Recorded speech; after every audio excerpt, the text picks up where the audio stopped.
أنا اسمي طارق، أنا فنانة تشكيلية ورسامة وستريت ارتست، ودلوقتي بإكسبيرمنت بالميكس ميديا والNFTs. My name is Simon Petermann. I'm a trombone player, musician, sound artist from Switzerland, from Bern.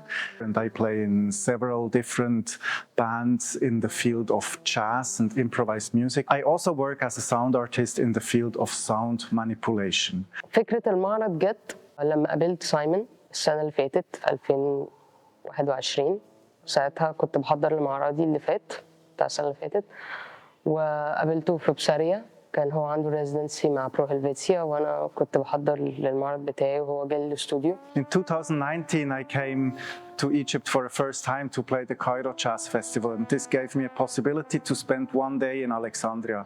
I like the city very much, so I spent another 4 weeks in 2021, and this is where I met Tarek, and we talked about topics that both of us are interested in. قلت له يعني ممكن نتعاون مع بعض نعمل شغل، وكنت برضو حابة ان انا اجرب في ميديوم جديد، ان انا اعمل فيديوز او انيميشن واعرضها على مستوى كبير. So the idea came to do an audiovisual thing about climate change, and this was in October 2021.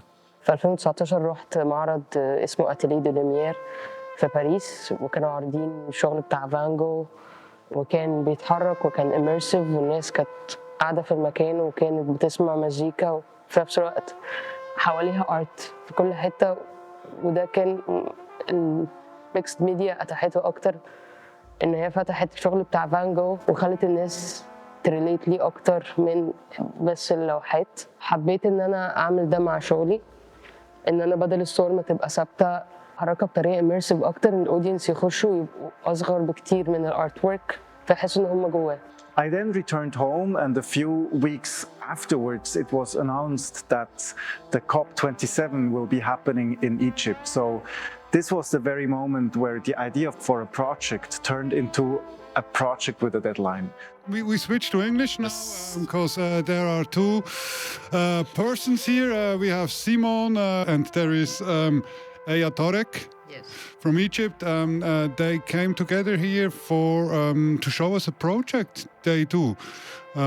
So tell me about the project you have. Yeah, hey, thank you so much for having us. The project we're going to do is audiovisual installation in Cairo. It's about climate change because the climate summit will be in Egypt in November. The idea behind is that we work with scientists from the ETH Zurich, and they gave us data sets about climate change, and then we have data journalists who actually translated the data into visuals and into audio. And now this is our starting point to make an artistic translation. So it's like a two-step translation. Climate science has tried to kind of communicate the urgency, the severity of the impacts of climate change for decades, and still emissions are rising every year. Maybe art, a different way of reaching people's emotions, and eventually make them realize that we are in a severe crisis. How you translate data into music and into visuals? So we have data and we gave it to Simon's sister, who's a scientist, and she did some coding. So we have charts that's indicated by snow or indicated by dots or 3D. So she generated very beautiful visuals. At the same time, I'm working with AI and machine learning to produce images about another dimension of the project, which is a spiritual dimension of the project. How some of the people who are spiritual look at climate change and what's going to happen to Earth Yeah, so what got me interested in collaborating in this project was the curiosity to see how an artist would approach this whole topic. And especially as a scientist, you deal with facts. It's not about your emotions, so you really look at the data and try to understand what it's telling you. And I think in art, it's all about emotions.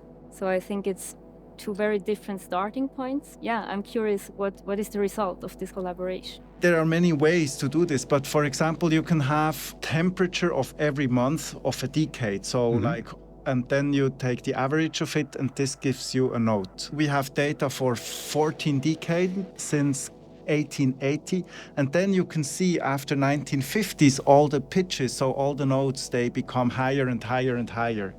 That's an example. From a weather perspective, storms are going to be a little bit easier to live with. From a human perspective, things are going to get worse. So you have to bring in, this societal perspective, and we can't talk at all about how this affects society. Nobody can model climate migration yet. There's yet to be an official climate refugee recorded, but we know people are moving around because of climate change. You also have the visuals that you do. They come from the data.